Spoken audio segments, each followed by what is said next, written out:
aqui. Então, boa noite. Meu nome é Clara Carneiro, eu sou, quem vê depois, né, sou membro do Balbúrdia, sou professora da Universidade Federal de Santa Maria, onde eu coordeno um grupo de pesquisa que trabalha a teoria dos quadrinhos, né, teoria e análise dos quadrinhos. E estou muito feliz, né, de poder convidar, né, a segunda vez que o Ilan Manouach participa, né, de uma conversa com a gente em vídeo. A gente vai tentar, talvez ano que vem a gente faça isso presencialmente. O Ilan Manouach, para quem não conhece, né, é um artista que começou, todo mundo acho que trabalha há algum tempo com quadrinhos, já foi falar do Cats, é uma obra de pirataria em quadrinhos, em que ele se apropria de uma obra pré-existente para fazer um objeto novo, na verdade, para revisitar esse objeto de uma outra perspectiva, né? E a gente que no caso, eu e o Liel, participamos de uma edição sobre a obra dele, que foi publicada recentemente pela Roulette Books, e vai sair também na França, a Ilan Manouach in Review, em que várias pessoas, como a Bárbara Postema, o Benoît Crucifix, o Pedro Moura, vão tentar entender essa obra do Ilan Manouach recente, que sempre envolve uma espécie do que a gente chamou de hackeamento do sistema, né? Sempre tenta pensar a obra, né, do quadrinho de uma forma conceitual, né? Então, o artista conceitual do quadrinhos, ele contribui para o Web, que é um site justamente que reúne muitos materiais existentes da cultura de teoria, das artes plásticas, e vem trabalhando, trabalha com, tem o Shape Reader, né, que é um formato para se ler quadrinhos, e mais recentemente vem fazendo esse trabalho usando a inteligência artificial. O Ilan vai falar mais um pouco disso, tá? Agora eu vou dar boa noite a vocês e agradeço ao Ilan por ter aceitado o convite, por estar aqui com a gente essa noite, e também a todos vocês por estarem aqui presentes. Espero que façam perguntas depois. Ilan, it's with you. Okay, thank you, Maria Clara. Thank you so much. I was supposed to be there, do the talk at Santa Maria, but it has been very complicated to find a way to arrive from Sao Paulo there, and also had some health problems, so I wanted to minimize the time I will spend in bus and airplanes, etc. So as Maria Clara said, I'm a conceptual comics artist. I'm also an academic, a postdoctoral researcher working on synthetic comics and computational creativity. And I have been publishing comics since more than 20 years. And I've been using comics less as a vehicle for self-expression or storytelling, and more as a tool for disseminating new forms of knowledge. I think there's something specific about comics that allows to display and to organize and to share knowledge in ways that probably other forms of media allow much less. So nowadays, anyone can generate algorithmic illustrations with a few keywords, with a few prompts, right? And synthetic comics and generative AI are discussed with a lot of emotional intensity. I think these are the questions that will show up also later.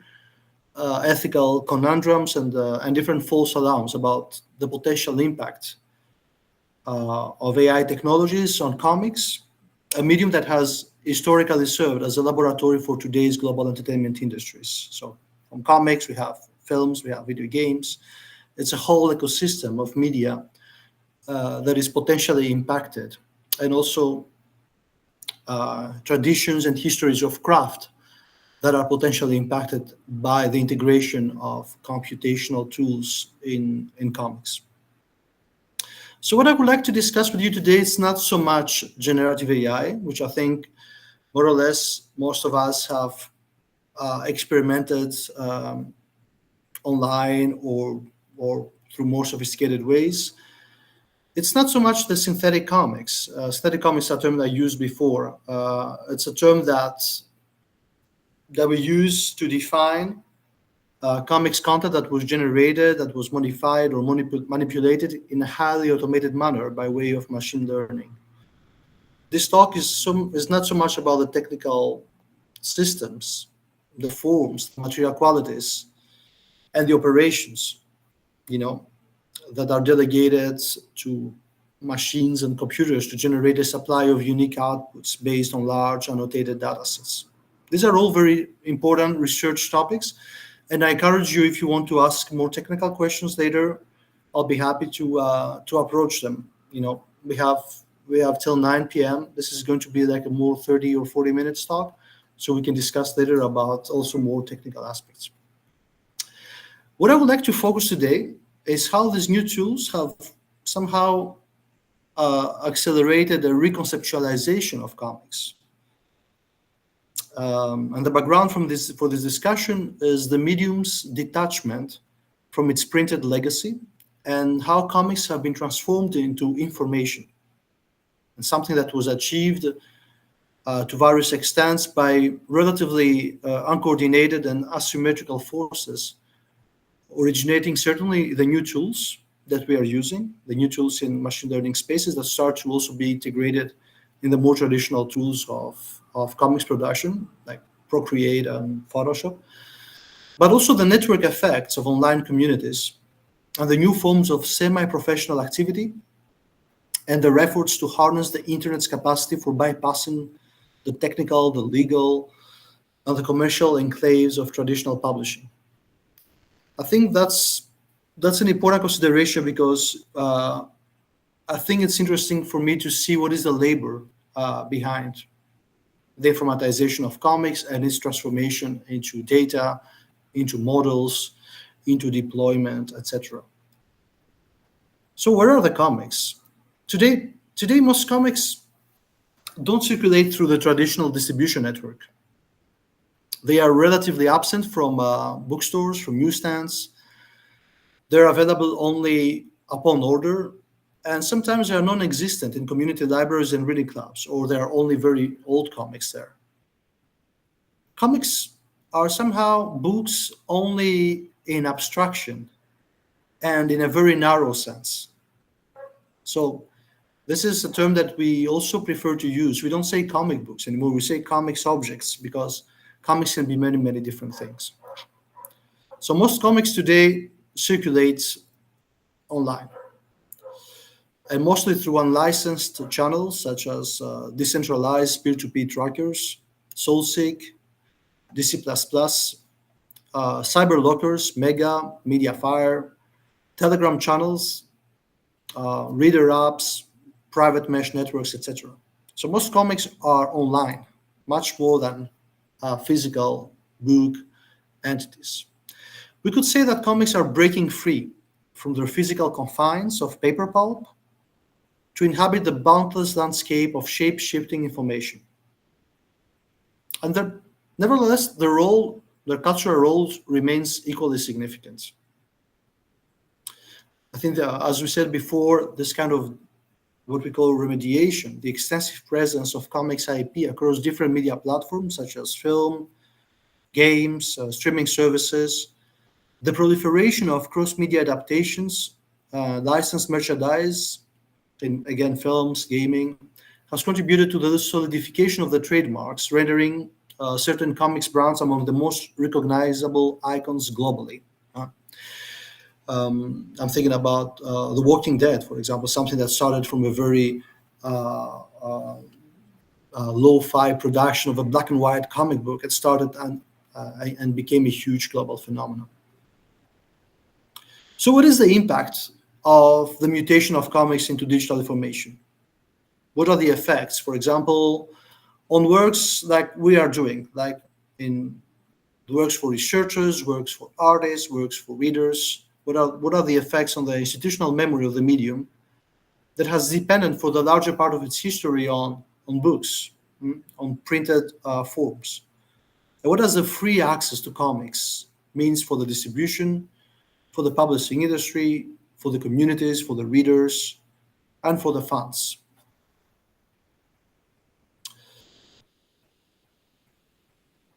So publishing, let's start from publishing. This last 10 years, the understanding of digital comics has reached critical momentum. We have a lot of researchers trying to understand what is digital comics, how they change the way we read, we approach, we file them, we classify them, we share them, But I think there is somehow a non-theorized object that is flying under the radar of comics research. And this is about a global class of comics fans that has been translated massively, millions of unlicensed comic books. I give this example, Tashiyomi, which is one app among many, many other front-end applications that are neither on Google Play Store nor on the App Store, and that they were born out of the need to navigate this new mass of releases that were increasingly becoming available online and for free.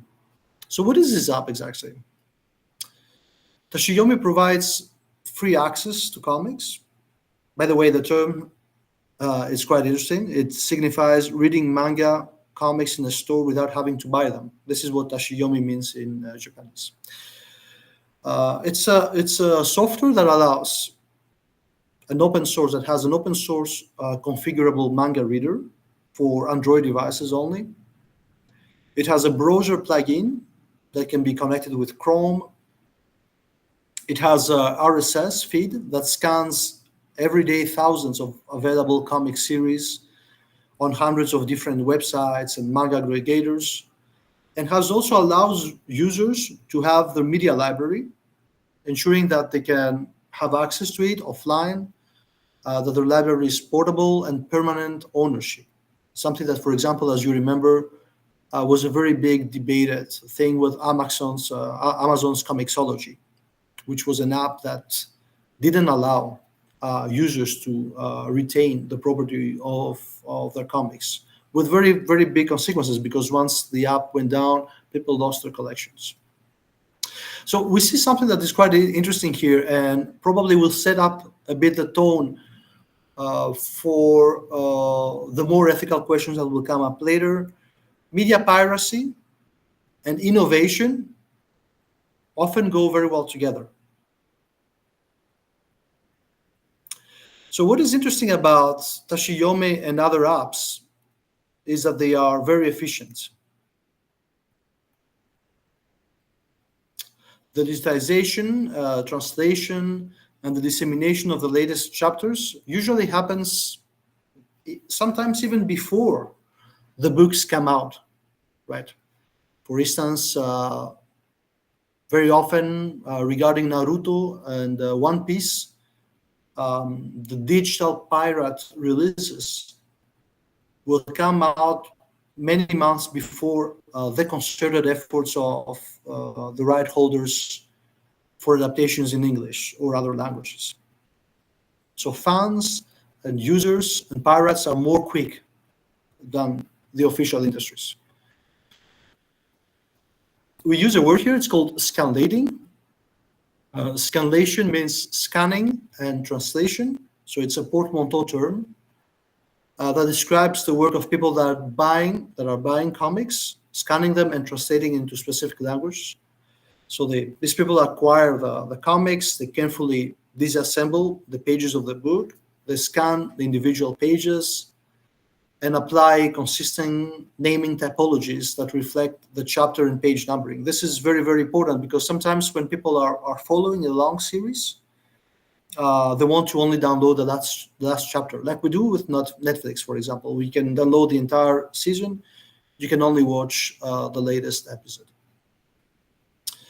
I think the work of these people is very important, and I think I propose to describe it in terms of media preservation, because they do much more than just scanning and translation. They optimize files for screen viewing, as you see in the example. They apply different effects of saturating and color correction in order to make the scan much more crisp and also readable for mobile settings, because most of these comics are read on a phone. They apply different cropping, rotating. They collect together splash pages in single files. They remove the moire or the ghost images that can come from the other side of the page. So they do a lot of work in order to adapt, actually, the printed page into a digital object. They would even sometimes redraw specific parts when necessary. So they would obviously translate into English. I think that's one of the interesting images, show how they work. They have a lot of different rules, what kind of fonts they're using, what kind of spacing, indentation, kerning, leading. So for example, translating a comic book is always complicated because translation needs to happen in a very specific, let's say, real estate, in a very specific space. So they will typeset in non-intrusive ways, following the different guidelines and consistency rules they have over the years. They would apply specific order and paragraph styles, and they would also do a lot of final quality check before the release. So this work has been often described as transformational fandom,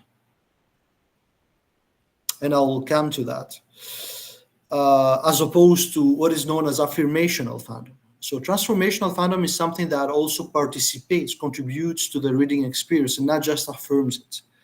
And the example I'm showing here is quite interesting because these people, these users, they have been operating since 2008. That's not a very new phenomenon. They would also provide the context for the reading experience. They would give information about specific things that happen in the story, which the reader might not be aware, in order to give some bibliographical references. Here, for example, all by chance, I think they describe what is capoeira. This is not something that will be useful for most readers in Brazil, but they also address a very international readership. So I think there's a lot of care, labor in the very, very heart of the informatization of comics. And this is one example I wanted to use in order to somehow also deconstruct the myth that there is just a huge extraction process going on in the comics industry, which is true, but also it happens with ways that are much more humane, much more closer to the purpose of a community. What is also very interesting, that's a small parenthesis here, is that all this abundance of digitized media and this new layer of decentralized labor from comics fans is also leaving a sort of imprint in the very same digital releases. So they will add a lot of added material in the comics. You're not just getting the comics from the book, you also get a lot of inserts, for instance, such as, messages that describe the time and the money they need to produce the work. They say, for example, Scanlation Group works 36 to 48 hours a week or even more. So there's a lot of messages that are somehow calls to action, so trying to engage readers already in the process. They will have also recruitment ads. They will be needing, for example, translators from Korean or typesetters, etc. They have also announcements for upcoming uploads, fan art. There's a lot of fan art produced by the very people that translate and scan. They would publish, as we saw, open letters to the community. They would also get very angry with other crews, other groups of comics fans that they translate the stories. They would post birthday wishes, thank you letters, and all sorts of marginalia.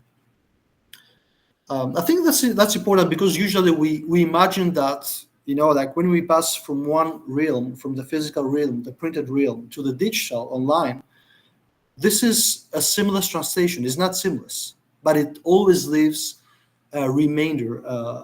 It always leaves a trace that is a testament, is a testimony to the work, to the labor, to the care that people put in this translation. How important is this phenomenon, and why is it important for the context of this talk? It's difficult to know the exact number of Tachiyomi users, for instance. This app is open source. It doesn't track user data by default for privacy reasons. But to give you a sense of the scale, one of Tachiyomi's indexed repositories, it's called Manga Kakalot, had the month of October 2024 a traffic of 220 million visits. So it's very, very large websites, attracting a lot of attention. Why is interesting this? Because I think that what is receiving little attention right now, both from scholars, from artists, from comics artists, from readers, is that these apps are not just addressing the largest possible readership that the comics industry ever imagined. Obviously, there are very popular channels to experience comics today.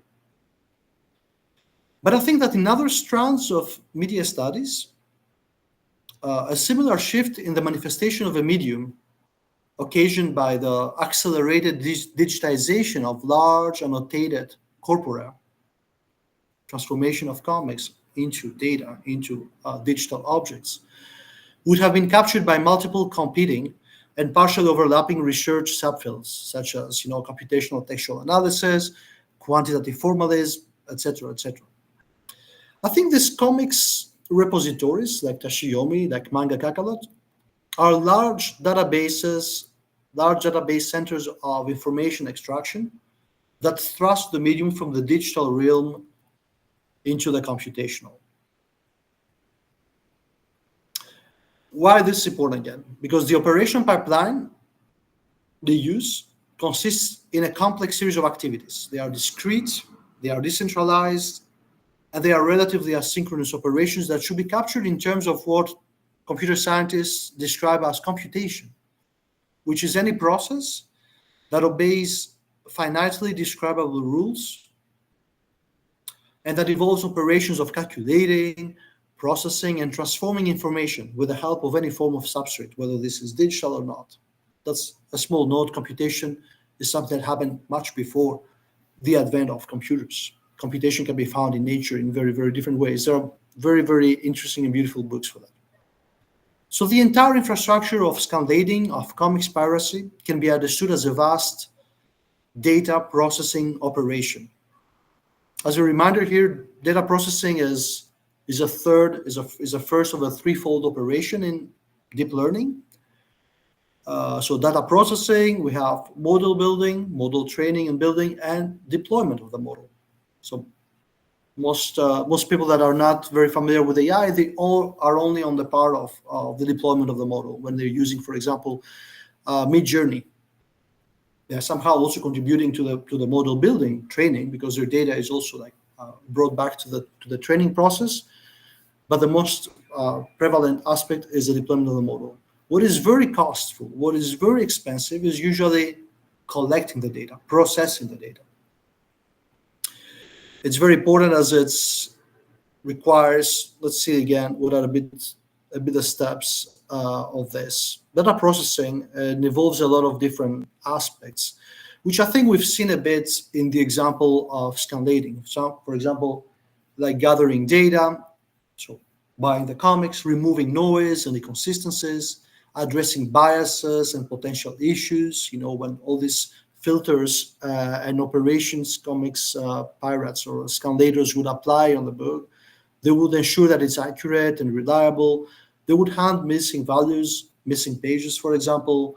There were correct errors, standardized data formats. That's very important. For example, all the pages need to have exactly the same size when you're reading in an app. This is a sort of data standardizations, right? Data normalization, normalizing, scaling, converting categorical variables, error checking data, etc.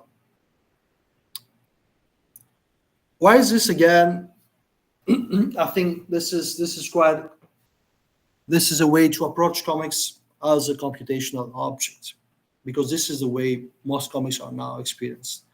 Comics are the products of the aggregate nature of knowledge production and dissemination in our computational age. They are not literary or even textual medium. I think this is a challenge that will allow us. That's an hypothesis that will allow us to better understand how comics are. I wouldn't say naturally, because there's nothing natural about machine learning, but the evolution of comics somehow led, in a quite linear way, to synthetic comics and to AI comics. And what happens is that media research around comics, if any of you are academics or write articles or do comics, is still very predominantly invested in examining the formal possibilities and the experiential dimensions of individual works that are crafted by uniquely talented artists. We still continue discussing comics in terms of masterpieces. Remember when we see comics, we think of Persepolis, Mouse, the Chris Ware, this very, very talented and genius artist. But I think most comics happen somewhere else. Comics is not just some form of graphic literature. And I think that terms that are borrowed terms from literature, such as narrative, storytelling, character, etc., have forced the medium in a certain literary gridlock. I have the feeling that what all these big data operations suggest is that the strands of comparative literature analysis or narratology might have been very productive before in order to understand comics. But I think they cannot any longer deliver a meaningful theorization that can respond to the increasingly heterogeneity of forms, of histories, of communities, and technologies and labor that are shaping and have been shaped by the comics industry. And this is because the speculations about the growing role of automation in the comics are a consistent trope, actually, in contemporary art through the mid-century and on. But in comics, industrial manufacturing, automation, scalability are hard-coded features in the medium's production routines. The production of mainstream comics, for instance, has always been commonly driven by the standardization of best practices and the transformation of craft into a mass product. So what a computational perspective on comics reveals is that comics are technical objects whose operational intensity is shaped by the comics industry's infrastructure and the crossings of a multiplication of information flows. The industrial scale of these operations from the very, very early stages of ideation, or the moment we start thinking about a book, down to the very last minute editorial revisions, relies on a very carefully orchestrated work of different professionals whose formal subjectivities are manifested throughout the chain of production. This is something that is very, very clear with all the work that goes into the transformation of comics into digital objects. So this collaborative nature of the medium does not always fit the very literary scholarship, right? And behind the massive distributed and decentralized digitization of millions of comic book pages, this relatively niche cultural economy of this globalized fan culture has gradually laid the ground for the informatization of the comics industry. So today, comics are machine interpretable data. They can be analyzed, classified, sorted, structured, and processed.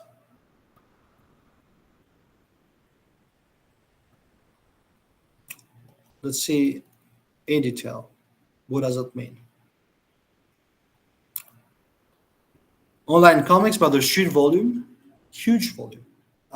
We recently, a few years ago actually, not so recently, scraped the entire manga decks.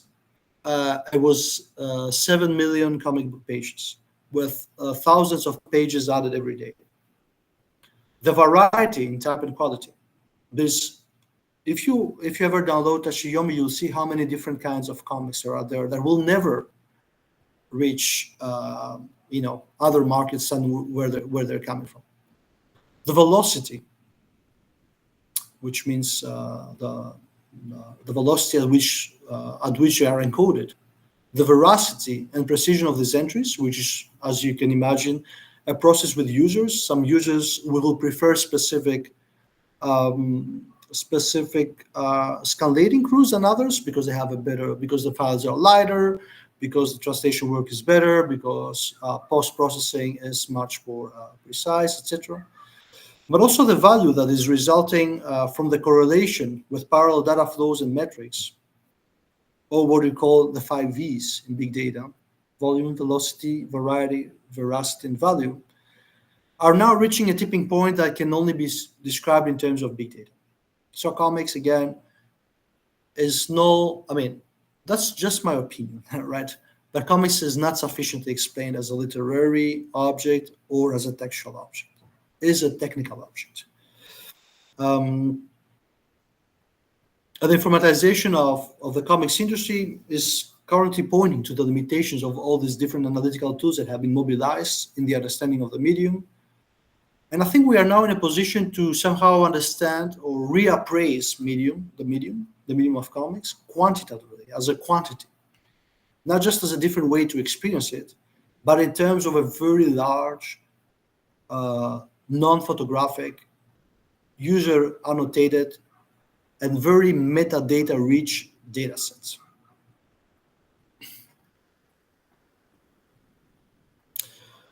A small parenthesis about an art project that I started in 2020.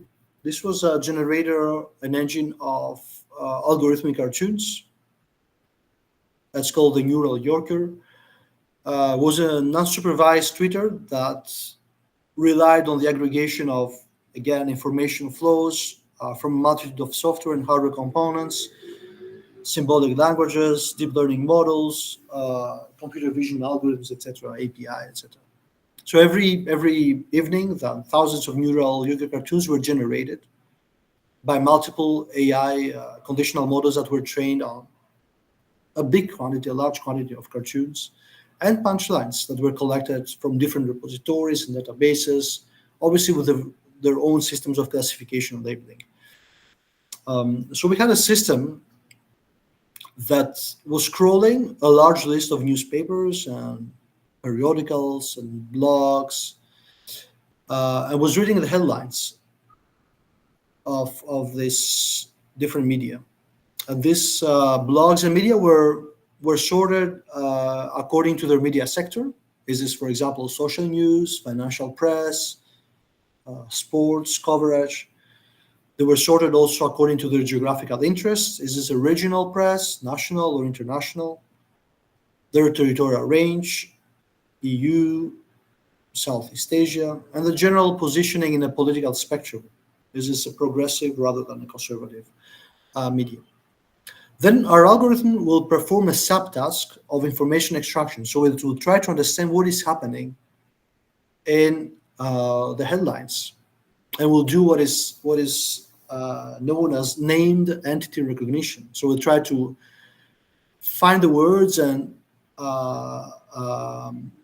classify them into predefined categories, such as celebrities, locations, fashion items, Broadway performances, whatever. Around noon, using these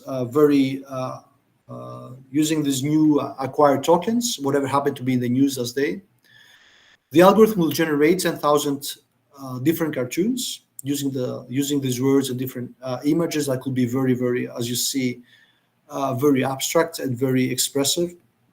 This was 2020. This was a Stalgan algorithm, so much before Midjourney or DALL-E came up. And for the next couple of hours, we'll take time to assign a score according to a humor detection algorithm. So we'll try to understand what is the most funny cartoon from all of this. That's a bit of a joke, because it's, how do you quantify humor? It's a very big subject. I don't think anybody has a good solution for this, but this was an algorithm that was trained entirely on heuristics. So people said this is funny, not funny, funny, not funny, and somehow the model was trained on annotations from users. And then around noon, it will post on Twitter through the API of Twitter, now X. It will post the most funny one. That's also interesting because so when you start understanding comics, not so much as literature or art, but as computation, then you start getting interesting knowledge about it. And when I was working on the neural yoker, I wanted to understand what is cartoons really. I think I never saw this kind of diagrams anywhere in any classes I've been taking as a student or other people doing. So when you start seeing comics as a media, as a global media, with hundreds of thousands of millions of objects, you get another understanding of what it is. So for example, once we collected our data set of cartoons, which was around, I think, 600 or 700,000, I wanted to understand what are cartoons about. So I'm like, okay, let's see what are the 20 most popular tags in cartoons. And I'm going to read them, the 20 for you, because it's very small. And I would like to have your feedback later on what would you imagine cartoons to be. So I'm reading. Pets, kids, pet, wife, dogs, husband, kid, wives, husbands, doctor, doctors, boss, manager, job, crime, parents, employee, jobs, parents, manager. I think that's quite interesting because it somehow revealed that cartoons are a very, very petit bourgeois medium, let's say. Suburban, boredom, not exactly an exploration of non-ordinary states of consciousness, right? But once you can quantify this, I think this is becoming very, very informative for a medium in general and the role of artists inside it. The role of craftsmanship, the role of how do we approach a medium. Sometimes a neural yoker will become very self-reflexive. That's one of my favorites. Humor is a very serious matter. It should never be entrusted to buffoons. Somehow saying that you humans should stop being funny, let us machines be funny. Another transformation that I find quite interesting is the term reader. What kind of reading subjectivities are we expecting to emerge from this kind of articulations? Is it, for example, the diagram of cartoons, is this a form of reading comics? Some scholars would argue that yes, it's a form of distant reading because we read not the cartoons specifically by themselves, but we read them as a distribution probability, as tags, as annotation. And in ways, this kind of reading produces knowledge that we'll never be able to get by looking individually at cartoons, even every day, even sometimes passionate collectors would not be able to get this kind of knowledge, which could be totally open and democratic to anybody that could run these models or publish this kind of graphs.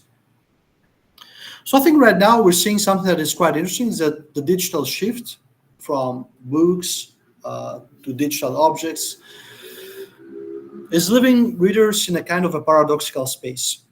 They are surrounded by collections, by books, while their favorite series are somehow removed from the tactile experience of these books and they are continued on a screen, increasingly consumed via either illegal channels, as we saw, or the very walled gardens of proprietary reader apps. And I'm wondering, is reading still enough to define the online subjectivities that are now riddled with new forms of entitlement, a renewed sense of ownership about the digital assets, especially in a post-scarcity economy, because digital objects can be shared freely. And also the specific effects that have come to define the online comics communities today. Some of the effects are very much related to the generative capacities of comics as a digital object to produce new derivative work. So I would suggest that the term comic user might now be a more appropriate term. And I think that apps like Taxiomi, leverage the internet's information-dense economy. And comics are not idle, but they're becoming, let me allow some sort of neologism here, they're becoming a recursive media where information capital feeds back into itself. And there's a very basic example here. User metadata, like this is something, for example, that is extremely expensive and a time-consuming operations. It's now, but usually it's delegated to click farms. Here is instead deliberately entrusted to platform users that are incentivized and motivated to annotate, to comment, to discuss comics data, comics media. Like all of these websites, such as Manga Kakalot, Manga Dex, Taxiomi, allow also the user feedback. These new layers of user data that are provided at marginal costs enable these repositories and these data processing facilities, as I call them, to respond quickly to varying customer needs and preferences and deliver targeted marketing campaigns in all the variety of different information that we've seen accumulating in the releases, like the different marginalia coming from scanlators. All this can be extremely targeted and precisely fabricated for each individual user. So user data is transformed into an opportunity to commodify the attention of a very large readership with a variety of new tools, such as RSS feeds, alerts, notification, micro-targeting ads, etc., etc. So user participation is becoming a dynamic and a highly monetizable activity that is enmeshed in the network infrastructure. So comics usership is a very important word, is a very important term, because reading is not anymore, something comics usership comes back to the object in ways that, for example, probably what we call the readerly text and the readerly text, text scriptible, text lisible, from Bart. I think this is something that goes beyond, because somehow readers are entangled in a vast paratextual economy where the reviews, the comments, and the ratings are translated into dynamic layers of rich metadata that are analyzed and integrated into new statistical models and recommendation algorithms.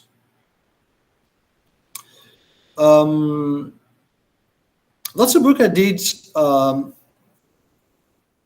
I had the opportunity to work with my studio, and that's a book that was published a few months ago from JBE, a Parisian publisher based in Paris. And we did something very similar to what we did with Neural Yorker. We wanted to understand, for example, what is the use? I mean, what does this model what does the model can compute?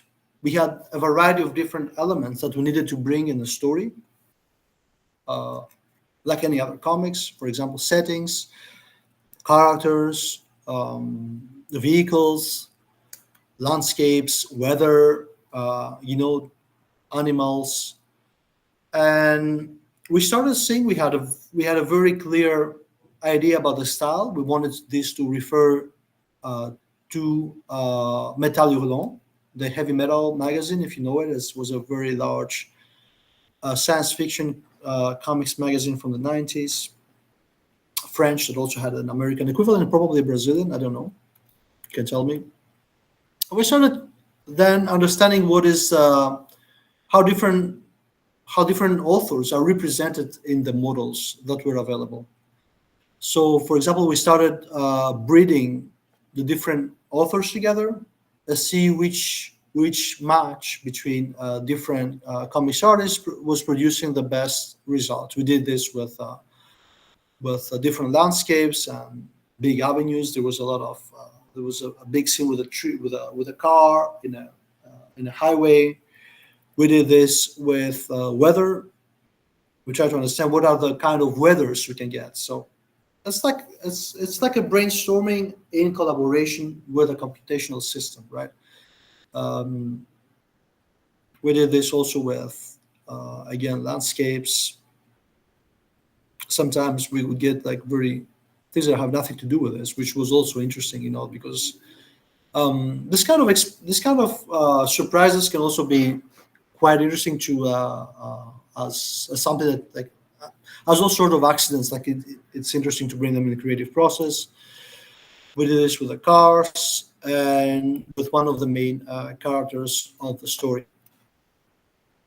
So I have the feeling that, and this, we can open the discussion about more the technical, the aesthetic, the ethical questions about this. I didn't want to come with my ideas specifically about this, but I'm happy to discuss them.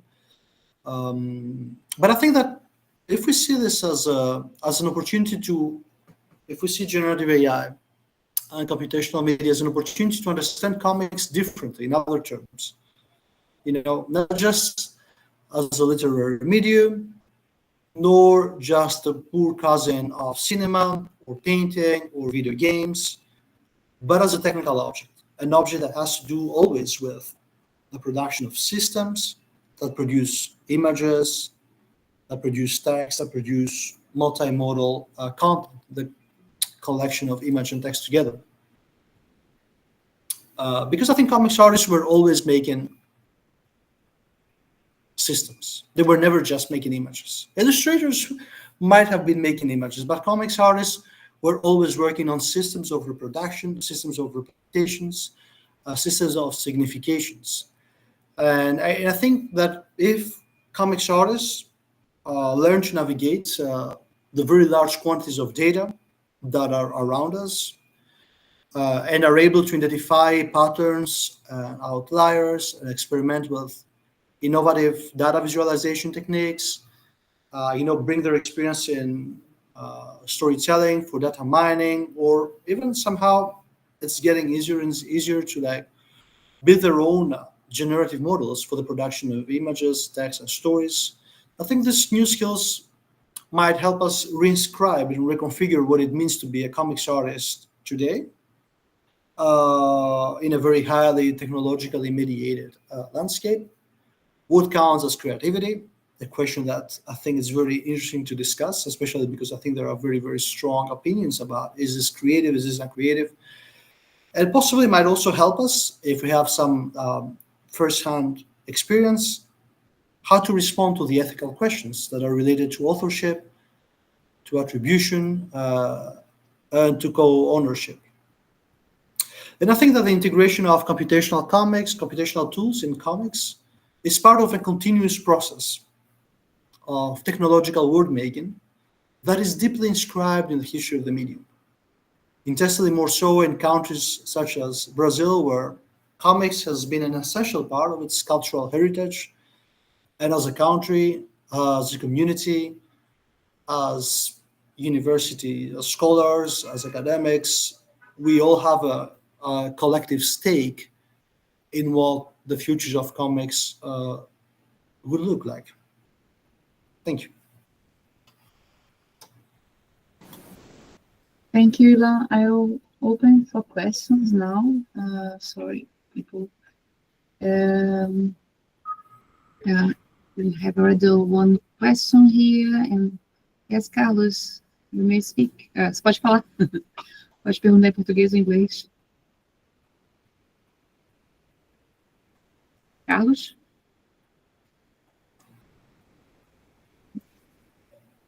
Carlos, tem uma pergunta aqui já, da Ana. Não sei se aparece para você, Ilan. I don't know if you can see the question. Ana, quer ler a sua pergunta? Yes, I can read. Hi, my name is Anna. I'm a student from Universidade Federal de Santa Maria.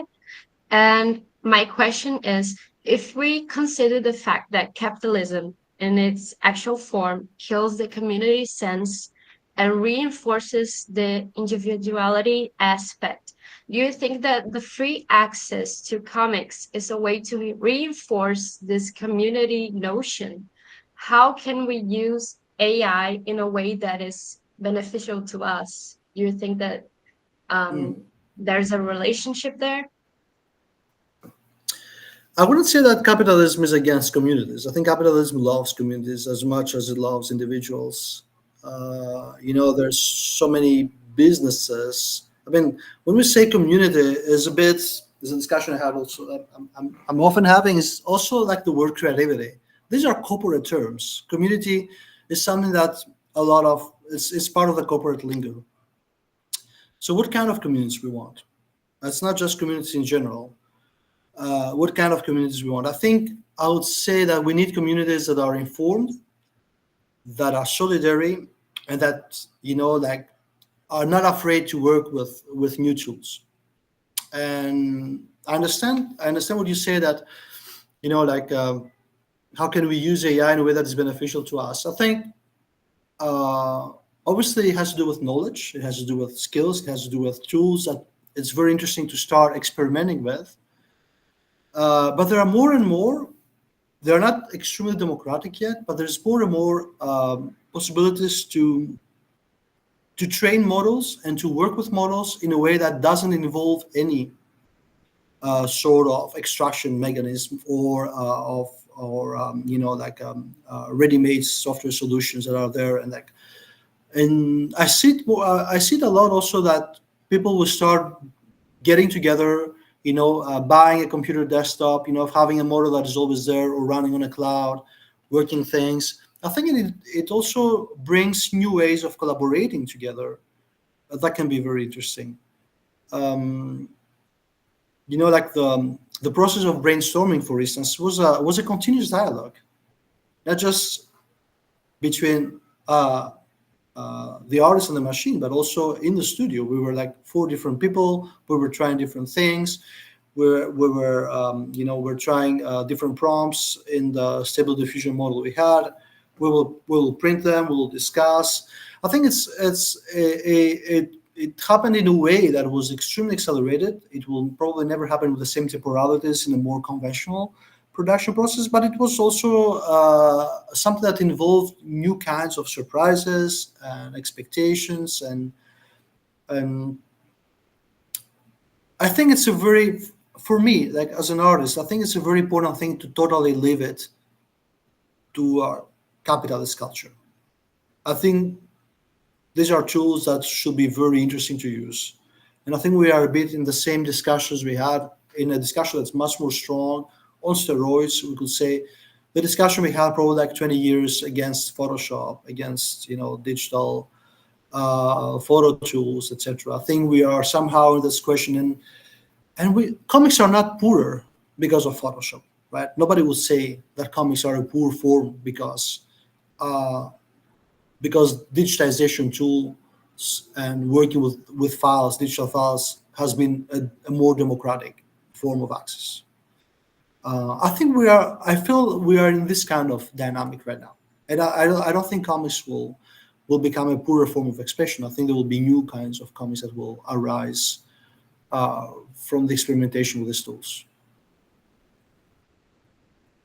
and also not just new forms of comics, but also new forms of relating with other comics artists, with readers. As I say, it's like something that becomes much more.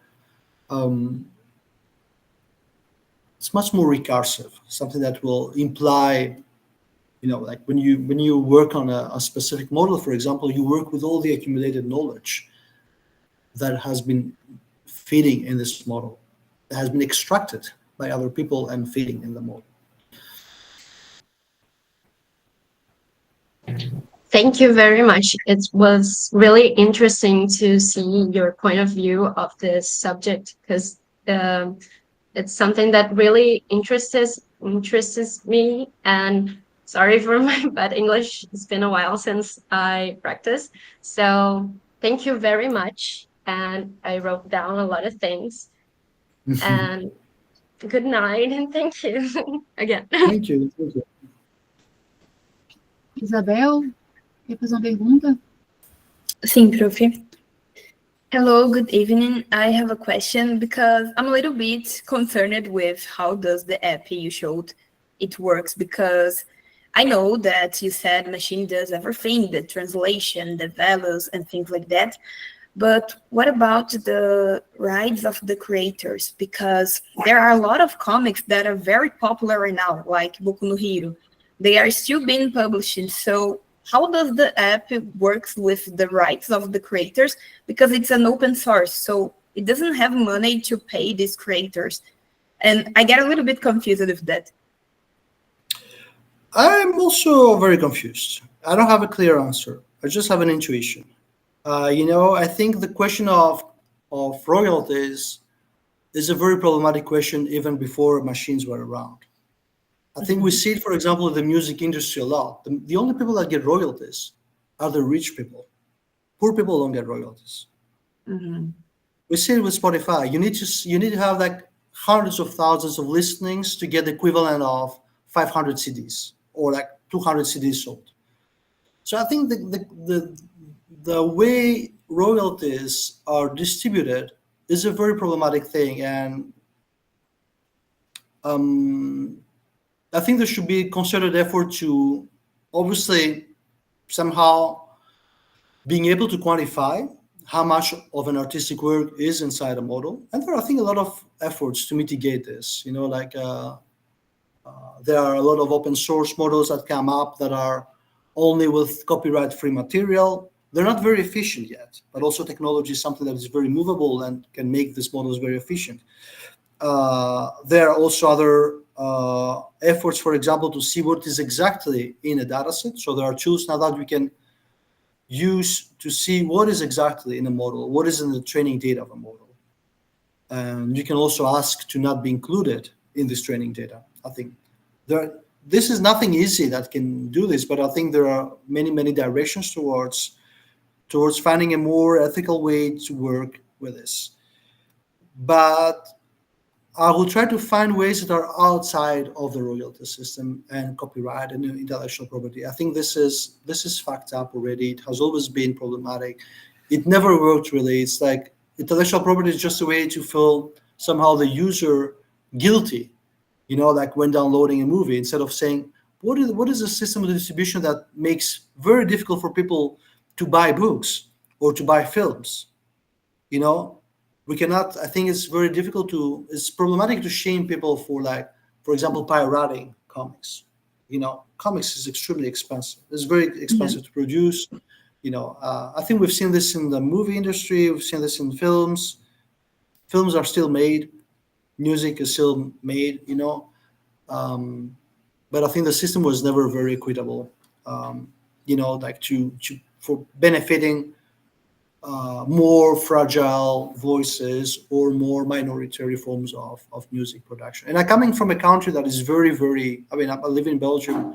I come from a country that takes very seriously comics. But even then, people have a very hard time to live because they always had a hard time to live. It's only the very, very established professionals that will be able to make a living out of it. Got it. So this website's not very popular at the site yet. That's how they can do this kind of things without have problem with the justice. I think the problem with the rights, this is what you said, right? Yes. My very personal opinion here is not very popular. I think when I work with other people's work, and I do it a lot, I've been doing it much before AI, I never had any qualms about it.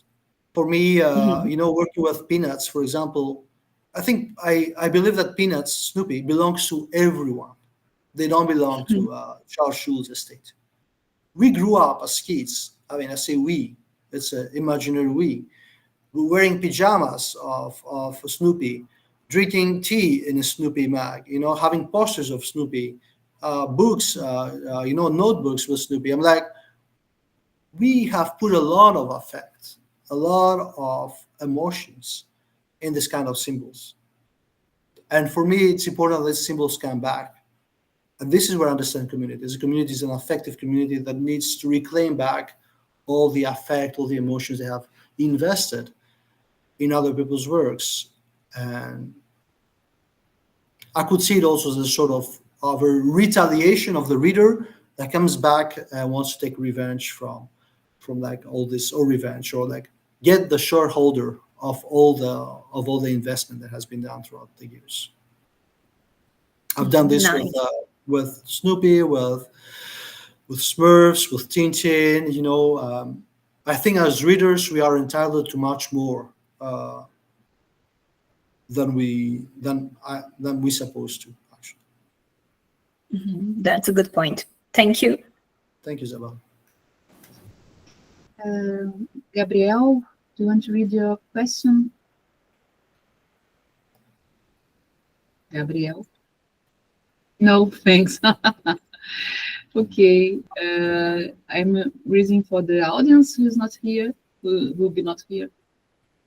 In the context of your work, what do you think of the idea of authorship? How do you see the contemporary author?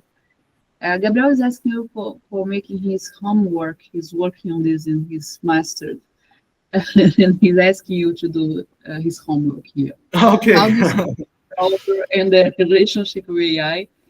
Do you think that AI can provide a new understanding of authorship and could even put an end to the idea of the author as we understand it today? He's working on the idea of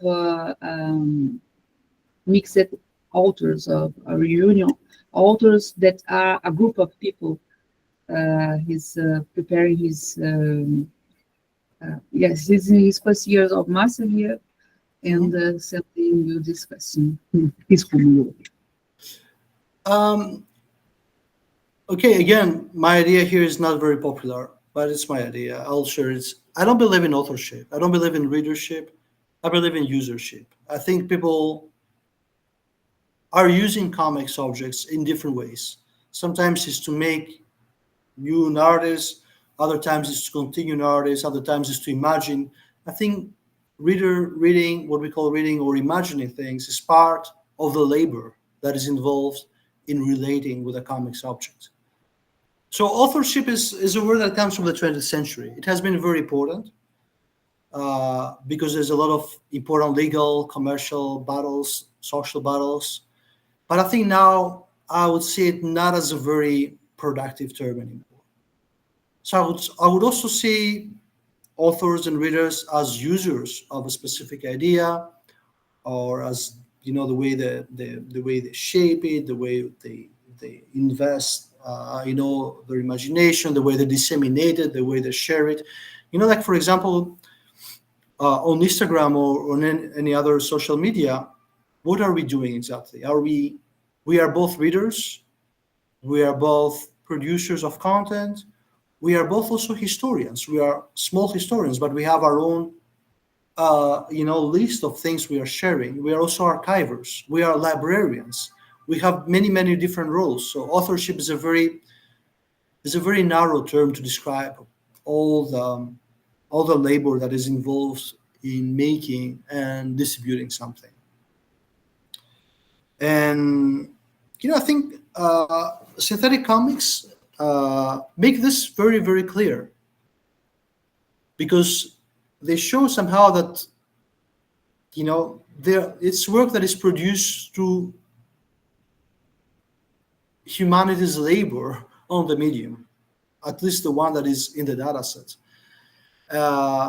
which is probably a very, very small part. It's misrepresented, it's biased, but it shows somehow that the work that we produce to this is based on existing work, and authorship is something, at least in comics and in my own perspective. Again, I don't want to generalize about anything, but like when you see, for example, comic schools in different countries, people draw very, very similar ways, because in comics people were always copying each other.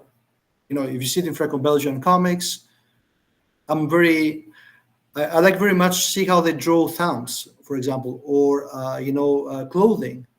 The way they represent this is very, very similar because they have been working in similar spaces. They have been copying each other, and comics is considered a form that you have to copy a lot in order to get, to innovate something. So the idea of authorship there is very, very muddy. It doesn't do justice to the extreme replication mechanisms that are at the heart of comics craft.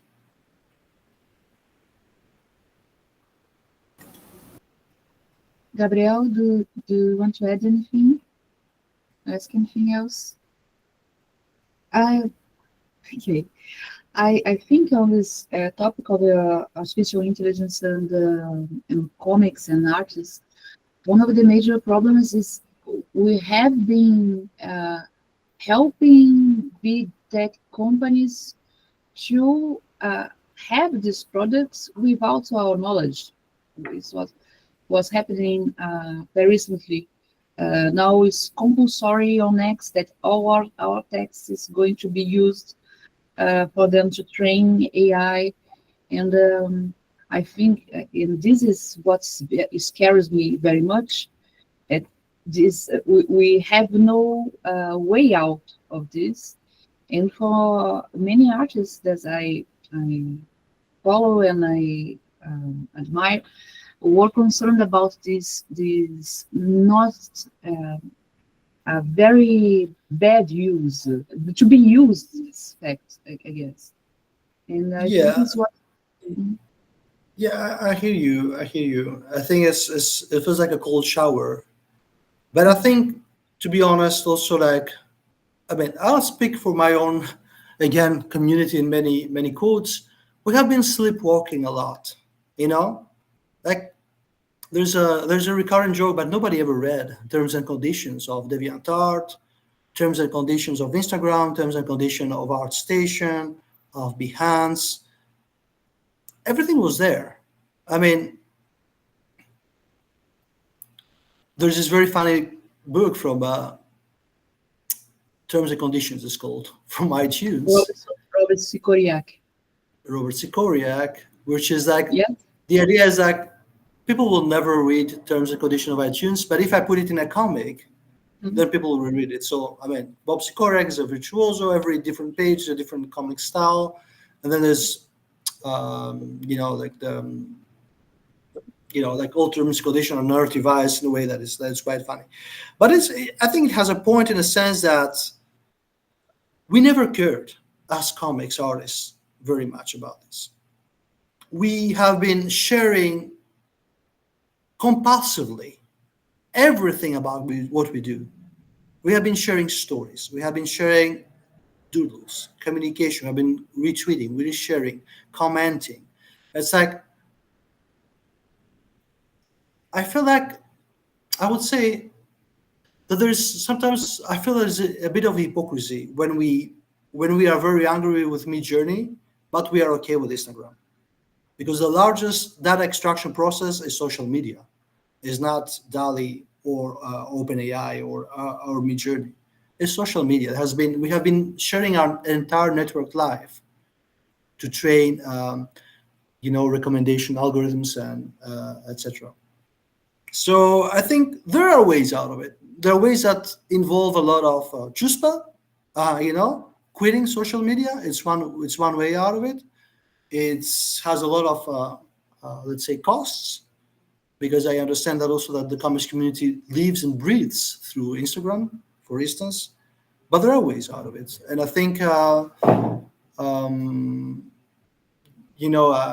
would try to understand how sometimes artists, it happens in many different forms of activity, not just AI, but also like real estate. Artists are very often part of the problem. They're not part of the solution.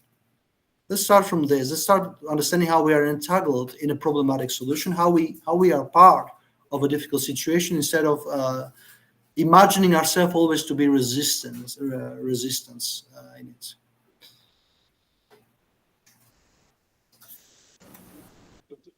I don't know if anyone has more questions. There's a raised hand. Yes. Yes, he raised hands and he didn't appear. Carlos, I think. is not here anymore. I was this weekend with Gil Gelak.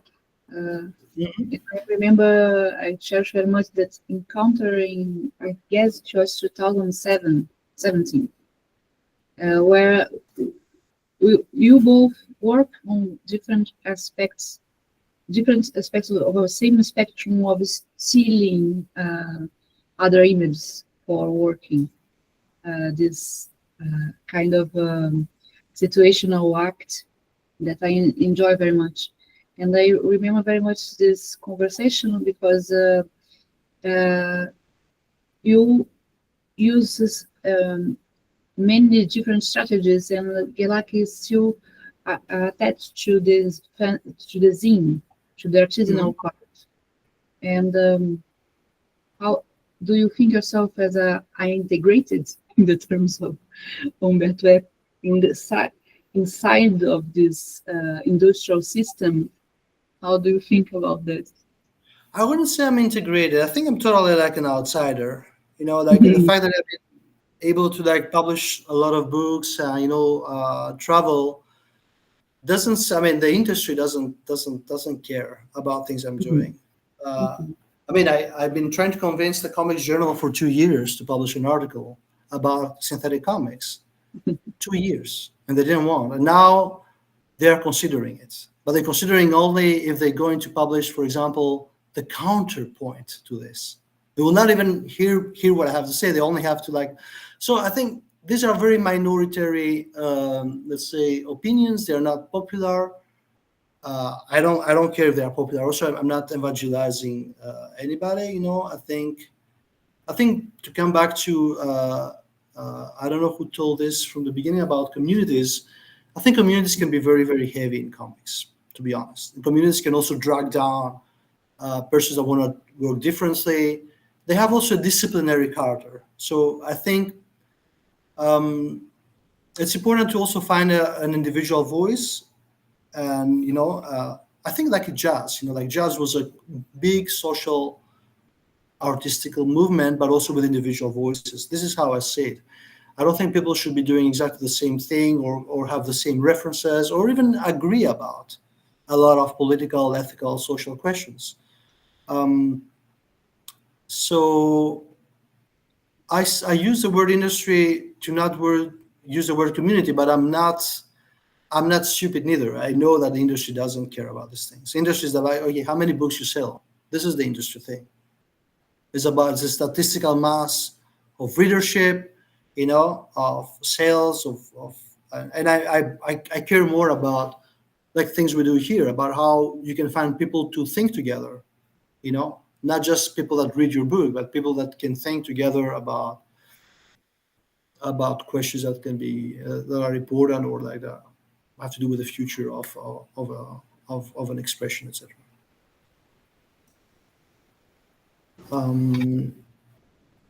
Say, Anna.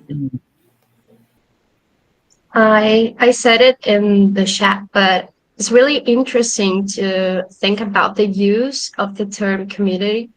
It was automatic to me to think about community in a way that is associated to companies. And I'm thinking about the fact that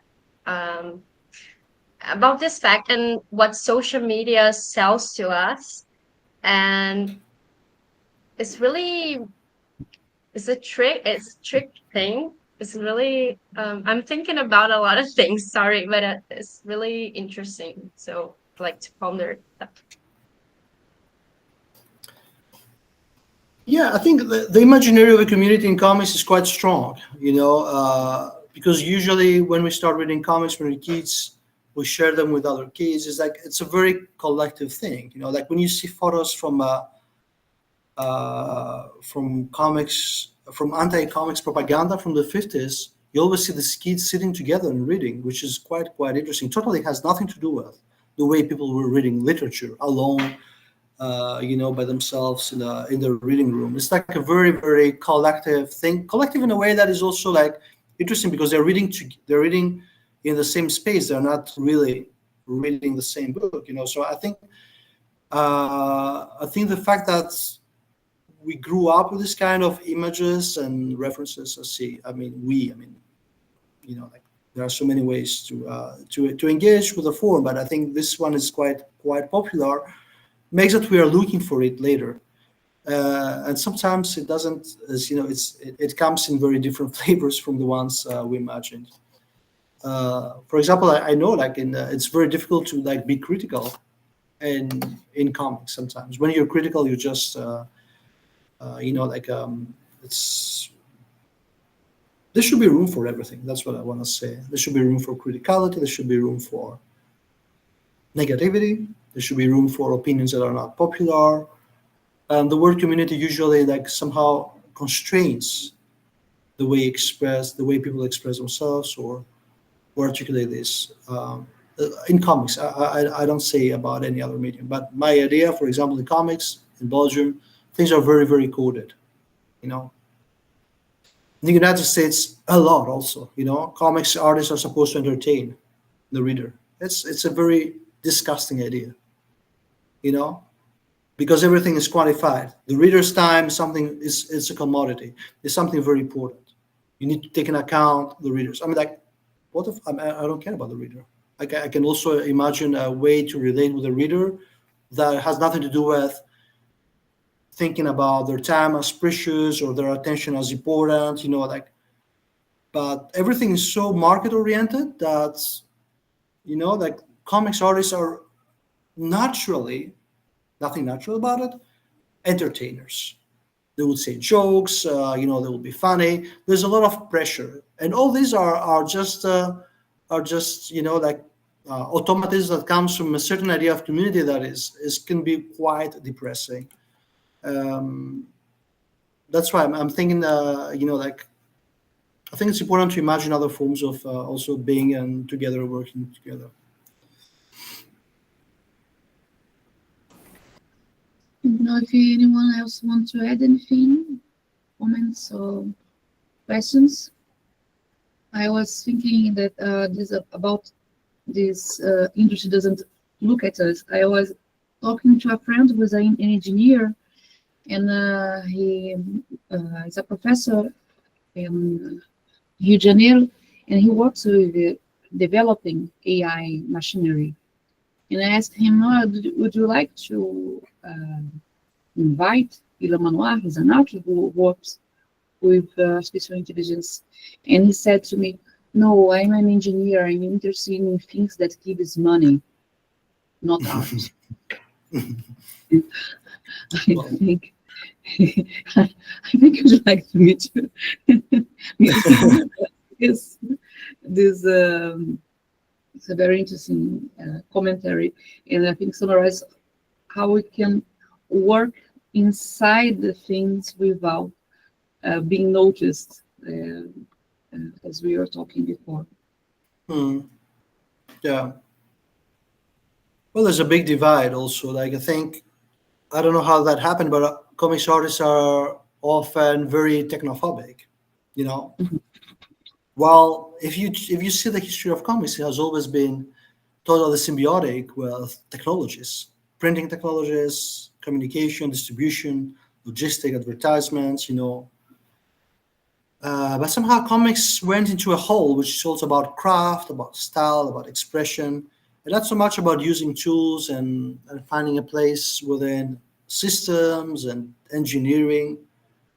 And I think it's interesting to also recover this kind of history of the medium that has been latent, but probably now comes back through the form of big data and machine learning. Well, I think I thank you, Ilan, and everyone for this evening.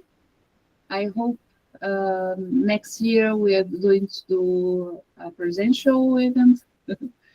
Amaro is a professor in Alagoas too, and we are creating a network of research groups in comics.